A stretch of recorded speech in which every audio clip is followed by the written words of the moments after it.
Ay,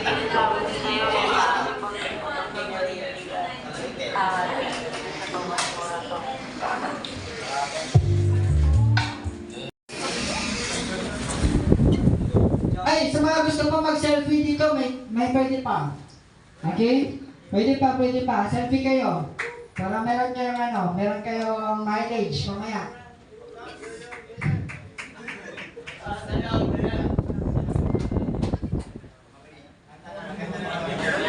Alright. At milyong palabas.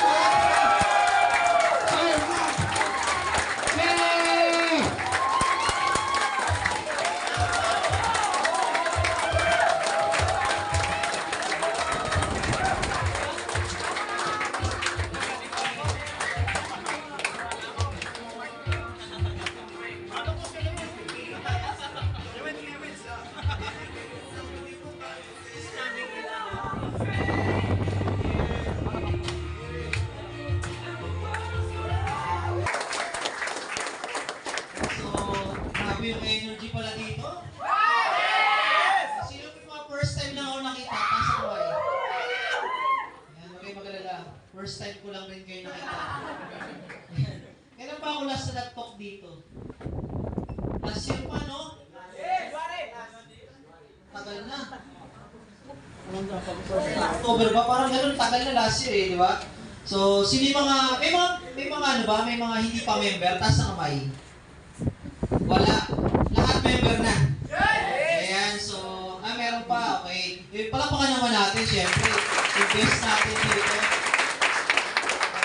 So, yung mga baguhan lang, yung mga 3 months below. 3 months below lang, 3 months. Oh, ang dami palang bago. Palakpakan naman natin mga bago. Eh, yung mga, yung mga matatagal lang, mga 4 months pataas. Yung mga inugatan na daw. Mga inugatan.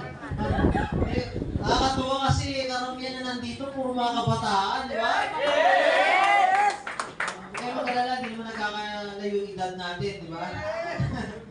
Di ba? So, sa mga first time na ako nakita, my name is Marco. Sa mga yung lalaki, can call me Mark. Sa mga babae, can call me anytime.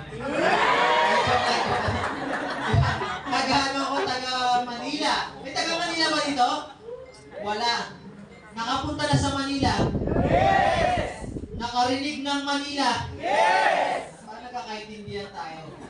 Pero actually, itong balibago na to, familiar na sa akin. Kasi dati, dyan ako nag-commute. Nag-aral kasi ako dyan sa Silang Cavite. Sa AUP, Adventist University of the Philippines. Yung papuntang Tagaytay. So, doon ako nag-aral. Kaya lagi akong sumasakay dito ng bang mga bus. Iba-iba eh.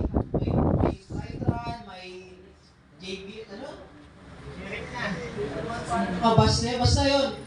Sumasakay kasi ako sa from Caloocan, nag-LRT ako papuntang Pasay, Hilpuyat, tapos Hilpuyat, doon ako sumasakay ng bus, papuntang Balibago. Tapos from Balibago, sasakay ako ng jeep to Tagaytay. Tapos doon ako bababa